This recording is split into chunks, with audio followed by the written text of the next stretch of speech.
it's Rebecca Rogers. Welcome to my channel, or welcome back. I'm genuinely so happy each and every one of you are here. And it's Tuesday, meaning it's time for a weekly episode of Am I the Bad Apple? Little rundown. People do or say things that they're not sure if they should regret or not. They tell us about it and we let them know our opinion. Sometimes we agree, sometimes we don't, and that's okay. You're not always gonna change everyone's mind. But anyways, it's time to get started. Let's go apple picking. I've had so many people in my comments request I say that, and I don't know, I feel kind of silly. Do you like it? Do you not like it? If it sounded as awkward as it felt, I'll never say it again. Apple number 1. Am I the bad apple for letting my son get bullied? In April, my son told me that some kids made mean comments about him, but specifically told me not to tell his teacher or his mother. Since the school year was almost over, I listened to him and made sure to say the right things. I love him, he can always come to me, the other kids are immature, etc, etc. Well, last week, my wife found out all about this. Apparently, 3 of the kids who would tease him are also in his summer camp and they stole his stuff. My wife is going nuclear. One of the kids from camp and 2 of the others are gonna be in my son's class this year, and she wants to call their parents, to call the future teacher, and even the principal about rearranging class assignments. She even threatened to pull him out of this school entirely. The thing is though, she's also going nuclear on me. She's mad I didn't tell her, but is surprisingly more mad I didn't tell his teacher during the year. She says I let our kid get bullied and that this means I don't care about our son. Obviously I do care. I'm just being pragmatic. Telling the teacher might make my wife feel better, but it's not gonna stop the kids from teasing. It might even make it worse. My son even recognized this, which is why he asked me not to do anything. And I think the reality is every kid gets picked on at some point and he's gotta learn the skills to get through it. As for her other interventions, this situation doesn't warrant this level of response. These kids are 6 and their insults aren't even very advanced. Our son won't even remember them in 20 years. So, am I the bad apple? Well, they're only 6. The insults aren't even very advanced. That doesn't mean they don't hurt your son's feelings. They're 6. He is also 6, meaning their level of communication is also your son's level of communication. Just because you don't care if a kid calls you a doo-doo head doesn't mean that a kid of that age group wouldn't care. They won't even remember this in 20 years. That statement makes me so angry. Not to be the Debbie Downer, as someone who during the workday would receive calls or emails about students who hurt themselves or tried to hurt themselves, I'm gonna disagree with you on that one, because these kids remember, and it hurts. And for you to just say, oh, well, they're not gonna remember in a couple of years. What is wrong with you?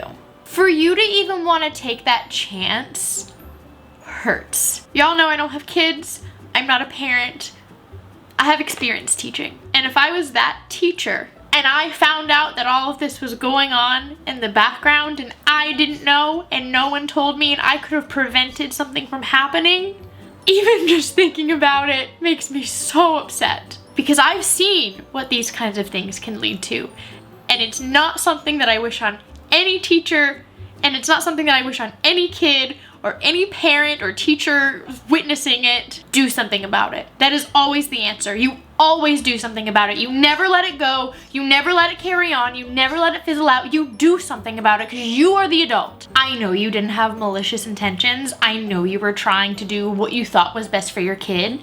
I'm still giving you bad apple. Not because I think you're a bad person, not because I think you're a bad parent, but because this type of situation can be too dangerous to downplay. I'm just gonna leave it at that.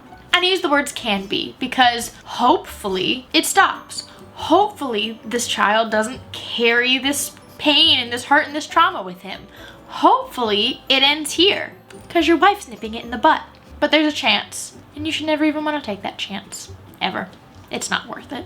And you're right, they're 6, meaning these 6-year-olds also need to be taught that this behavior isn't okay. Because even if they stop bothering your child, making sure they stop and they know why they have to stop could save another child down the road. Apple number 2. Am I the bad apple for holding a classmate accountable? I, 22 male, am an orientation leader at my university. What I do is help students register for class and learn about the school's policy and resources and all that stuff. Orientation is 9 hours long, so a lot of students lose interest quick and try to get out of it. A girl in my group asked to leave 2 hours early because she had a sore throat. Some other students offered her pain meds and she took them, but 20 minutes later she said the medicine wasn't helping. I told her, I think you can tough it out for just another hour and a half. But an hour in, she asked to leave again, saying she didn't feel any better. I said, look, this is required. If you leave, I'll have to mark you as a no-show and you'll have to retake orientation on another day. A whole other 9 hours. Do you really want to do that? So she stayed, and I honestly forgot all about it until I saw her the next month at a campus event. I said, hey, what's up? And she looked at me for a while before saying, oh, you were my orientation guide who wouldn't let me go. Yeah, I had strep throat. I hope you enjoyed your power trip. I didn't know she was really sick, much less that sick. I told the other orientation leaders and they were pretty split 50-50. Some said I should have just let her leave and it wasn't a big deal. I was just being a jerk. Others said I did the right thing because orientation's required and it was my job to keep her there. Now I don't know. So, am I the bad apple? That girl was right. I hope you did enjoy your power trip. So if you're a 22-year-old college student and she's a freshman, she's probably around 18. So you're only a few years older than her. Meaning, she doesn't owe you a doctor's note. This is college. It's not elementary school, it's not middle school, it's not high school. You have a campus job, but you're not a professor, you're not a dean, you're not her superior. She doesn't owe you anything. We're all adults in college. If someone is sick, they're sick. If she doesn't have to have a doctor's note to not go to her college classes, she doesn't need to give you a doctor's note to miss orientation. That's between her and her advisor or the dean or whatever. That's not your business. Congratulations, you didn't think she was sick, so instead, she sat with a very highly contagious disease in a big group of people all just sitting together. How many other people now have strep throat because you decided you had to be the boss of somebody? And I know there are gonna be people in the comments who are like, he was just doing his job. We all have a job to do, okay? We all have jobs. We all know what it's like to have responsibilities. And when someone comes to you and says, hey, XYZ, I have this problem, and you don't know the answer, you ask someone. You ask another colleague, or you ask your boss if something is okay. He didn't do any of that. He didn't ask anybody, hey, she says she's sick. She good to go? Especially if this is something that happened anytime recently, because I guarantee you, if the story that you sent me is within the last few years, I guarantee you there's a policy or a procedure of what to do when someone says they're sick or they don't feel well. Can't tell me there's not if it happened anytime recently. And if there was a policy and you didn't follow it, then no, that's not you doing your job. Even if it is from years ago. One, I don't know why you're just sending this in now. But two, then you ask someone. You ask whoever's actually in charge, because the people who are actually making these rules and telling you the rules to follow, I guarantee you they have a plan for someone being sick. And you just didn't. You didn't ask. I'm gonna go with bad apple. It's not like you were like, oh, this is the right thing to do and I'm helping people and I just picked the wrong answer. No, there was really no reason to not let her go. The only one you can come up with is, well, I was supposed to make sure she was there, but you could have asked somebody. And you didn't. Let me tell you, if I was sitting next to her and I got sick because you didn't let her go, I would be very upset. Especially the first week of college. It's already crazy enough. I don't need strep throat going through it. Apple number 3. Am I the bad apple for hurting a bunch of little kids' feelings? I, 28 female, am a mother of a wonderful 8-year-old son. This whole thing happened last April, but I'm still getting complaints, so I'm just here asking strangers for judgment on the internet. You came to the right place. So last year was my kid's first year in big kid school, as he likes to call it, since his first grade coincided with the pandemic. We're not in the best place financially, like most families, and we're just doing what we can. So when it came time to throw our son a birthday party, I only invited 5 of his classmates, the ones he considered his real friends. For the other kids, I sent 2 dozen cupcakes and juice boxes to the class. The invites to the actual party were delivered to the kids' houses. I would never do that in front of other kids. And like I said, money's tight, so I got creative. I made 9 small cakes, buttercreams in all different colors. I also made big sugar cookies and different colored frostings and sprinkles. Then for dinner, we handmade pizzas on tortillas, had a variety of toppings. I even asked the kids to bring their swimsuits and got a few water guns. They honestly had the best time, and I'm so glad. I really didn't want our financial situation to bum out his birthday. The party was Saturday, and the next Monday, the kids wouldn't stop raving about how fun the party was and how it was the best birthday party ever. The other kids, though, were not happy to not have been invited. At Tuesday pickup, a couple moms confronted me about me not inviting their kids.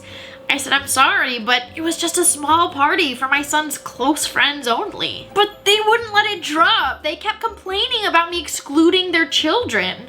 I didn't take it seriously back then, but now it's a new school year, almost 6 months later, and I'm still getting the occasional backhanded comment about it. So, am I the bad apple? We had kind of a similar story weeks ago. It actually might have been months ago. So those of you who've been around that long, you already know what I'm gonna say. I cannot stand the whole, well, in elementary school, you have to invite your entire class to the birthday party. why does a family have to spend so much money entertaining 20 children and their parents just so kids don't feel left out? You're not gonna be invited to everything in your life. I don't think kids should be forced to invite every single kid in their class to their birthday. What if they don't like every kid in their class? Think about the first story. What if some kids in their class aren't very nice to them? What are you gonna say, that because they're in the same class that they have to go to each other's parties? That doesn't make sense. I just don't get when it became an obligation that anytime you want to celebrate your child's birthday and have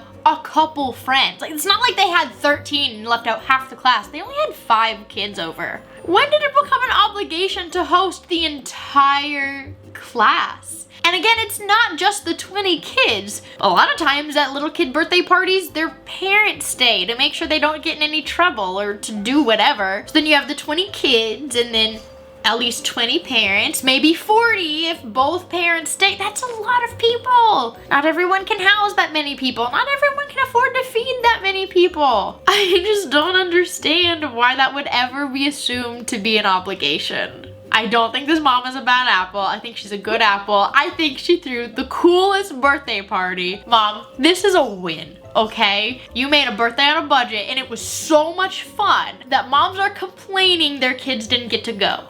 The kids are raving about it so hard that it's now creating year-long problems. That's a win for you.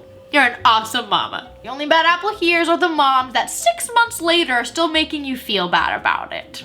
Apple number 4. Am I the bad apple for going against my husband? My husband and I have a 17-year-old daughter, Camilla.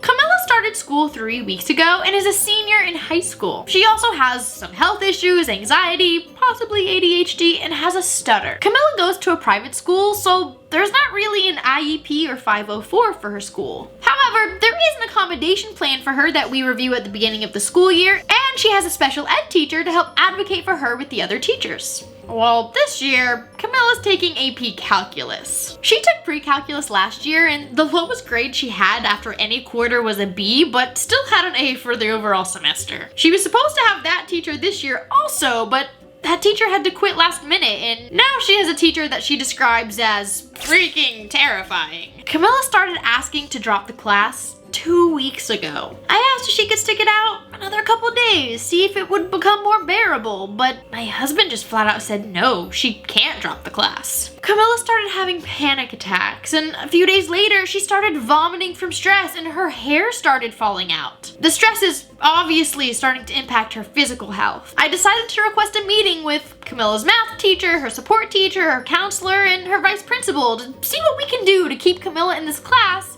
without harming her physical or mental health. This teacher refused to accommodate her at all and admitted that she threw out the accommodation plan the second she got it. She told me she thinks Camilla's faking her mental disorders for attention and she's not even smart enough to be in this class. And I'll just say the teacher had way worse language than that. I'm just not repeating what she said. I told the counselor that Camilla will not be going back to that class and we picked out a fun elective for her instead.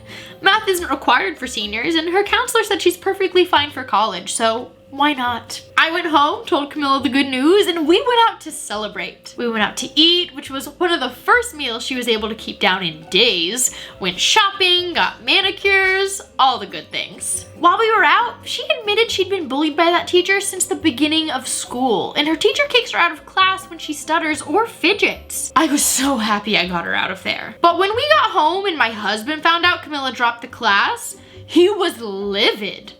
He said she can't drop every class where the teacher's a little rude or because the class is a little hard. And he's also mad that I took her out to celebrate for dropping the class. He can't believe that I went against him, and he just doesn't see a problem with anything the teacher said about our daughter. I really don't think I'm in the wrong, but he's just so mad.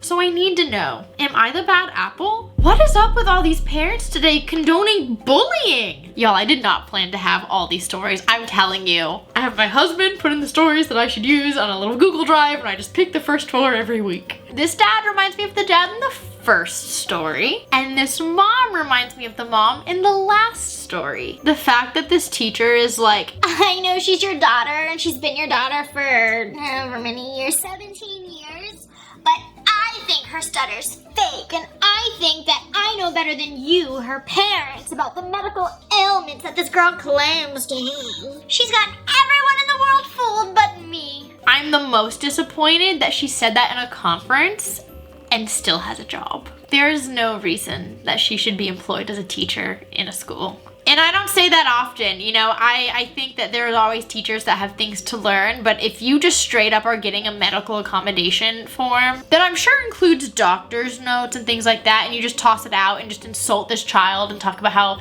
they're just not smart enough to be here. No, you're the one that doesn't need to be here, Susan. And this dad, you can't drop every class if they're a little rude. You call that being a little rude? You think it's okay for someone to talk about your daughter that way? I'm sure the wife told you exactly what the teacher said, and you don't think there's a problem with that? How you allow people to talk to her at this age is how she will later allow people to talk to her when she's older. This is not the kind of treatment you teach her to accept. You want to make sure that in 5 years, if a guy is insulting her intelligence and making her feel bad, that he's just a little rude, so she needs to just stay with him. That's not how that works. That's the kind of behavior that you're reinforcing. To keep the boyfriend that's just a little mean to her, or the friends that sometimes aren't her friends, but it's not that bad. You want her to stand up for herself. You want her to be confident. You want her to be comfortable. You want her to tell people, I'm sorry, I don't allow people to speak to me that way, and I will not be making an exception for you. That's what you want to reinforce, not accepting this. Dad's the bad apple, mom's the good apple. You go, you enjoy those manicures. I hope every time you see that beautiful color on your fingernails, you think, I did good. Because you did. The only thing that I would have done differently if I was that mom is I would have asked the vice principal, is this the kind of people that you staff? I would have pushed that further, 100%. I know she's in private school, but if that's the case, maybe there's another private school that doesn't allow teachers to talk to students that way, and maybe they would like her tuition money a little bit more. Okay, final tally. I got 2 good apples and 2 bad apples. That's what I got. Those were my votes. Did you get anything similar? Did you get anything different? Definitely put them down in the comments so I can read them. Just a reminder, I do have a subreddit to submit your stories. It is r/amIthebadapple. Just another reminder for the kids. Yes, I did see you submitted your story 5 times about one time you stepped in gum until your sister slapped you. Am I the bad apple? No, I'm not using that one. And I hope you guys have a fabulous rest of your day. I hope the next time you're running late this week, your keys are exactly where you think you left them. I'll see you next time. Bye, my lovelies. Mwah.